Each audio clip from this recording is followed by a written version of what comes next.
India is a vast and diverse country that is both ancient and distant. It is home to many different cultures, religions, and languages. Indian history is known for its diversity, complexity, and depth. In the ancient period, it encompassed a vast geographical area and spanned several millennia. The ancient Indian civilization was one of the oldest and most advanced civilizations in the world, with significant contributions to science, mathematics, astronomy, literature, philosophy, and art. Today, we delve into the captivating chapters of India's past, focusing on a period that shone brightly as the Golden Age of India. A short note if you are watching this channel for the first time today, and if you are interested in things like history, war facts, geopolitics, then please subscribe the channel. Now let's go to the video. The Golden Age of India refers to a period of great cultural, economic, and scientific achievement in ancient India. The Golden Age of India spanned roughly from the 4th to the 6th century CE, particularly during the Gupta Empire, 320 to 550 CE. It was a time of remarkable progress and prosperity when art, science, culture, and education reached their zenith. During the peak of its power, the Gupta Empire covered nearly all of the Indian subcontinent. Historians have said it was the Golden Age of India. The foundation of the empire was laid by King Sri Gupta. However, the most notable and famed rulers of the dynasty are Chandragupta I, Samudragupta, and Chandragupta II. The capital of the Gupta Empire was Pataliputra, which is now Patna in northeast India.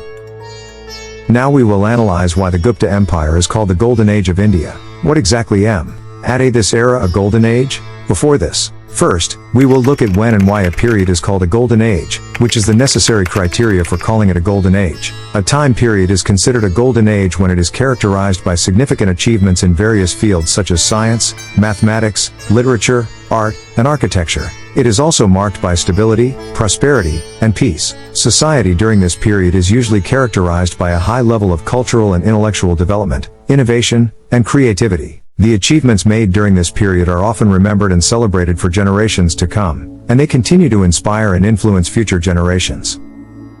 Now go to the Gupta Empire. The Golden Age of India is named after the Gupta Empire, which ruled much of the Indian subcontinent during this time. The Guptas were a highly skilled and organized military force, and they were able to maintain peace and stability throughout their empire. This allowed for the flowering of culture and learning. Let us now analyze the Gupta period from a different perspective.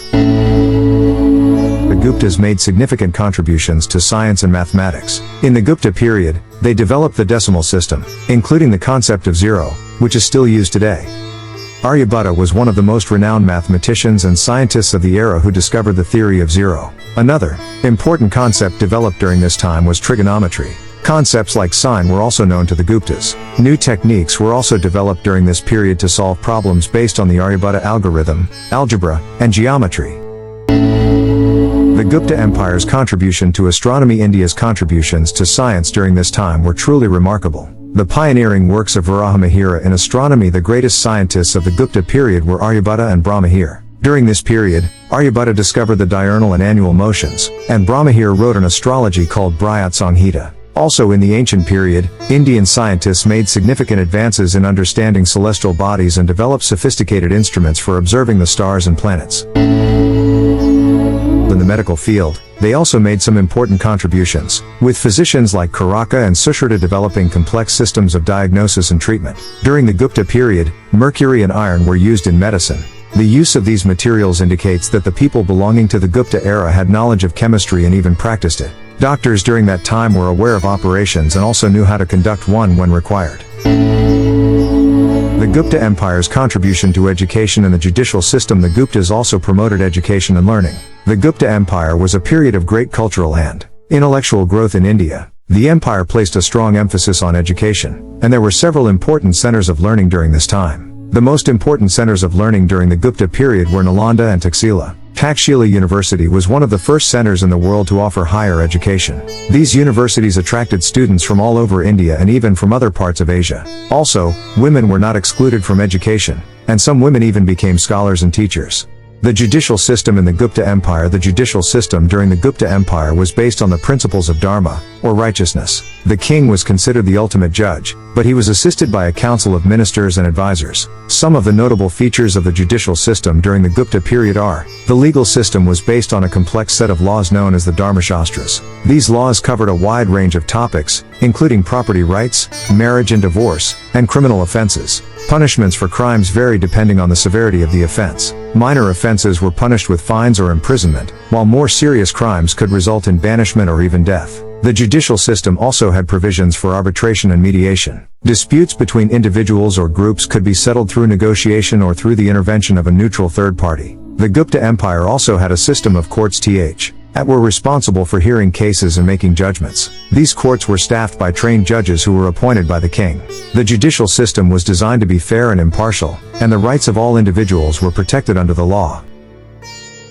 The cultural landscape of the Golden Age was adorned with exquisite art and literature. Achievements in the field of literature are the 18 Puranas were written during this era, and they preserve the era's tradition, religious and philosophical principles, etc. The Indian epics of the Ramayana and Mahabharata were completed in the 4th century AD. Kalidas was a writer of this period, and his works such as Meghajuta, Raghuvamsa, and Kumara Sambhava are considered classics. His poems and prose were among the best literary works of the time. Sanskrit literature was very popular at this time. Also, classical Indian music and dance took shape at this time. The Gupta legacy in the arts can be seen in Southeast Asia today as well. The Gupta Empire's economy. Economically, the Golden Age saw a thriving trade network that extended from the Indian Ocean to the Mediterranean. The Gupta rulers fostered a stable economy by promoting commerce and trade. This period witnessed significant prosperity and the emergence of India as a global economic powerhouse. The Guptas also made significant contributions to art and architecture. They built beautiful temples and palaces, and they produced some of the finest sculptures in India. The Golden Age of India came to an end in the 6th century CE, when the Gupta Empire was invaded by the Huns. However, the achievements of this period had a lasting impact on Indian culture and society. As we reflect on this enchanting period, we're reminded that the Golden Age of India continues to inspire and influence our world today. The legacy of those brilliant minds lives on in our modern achievements.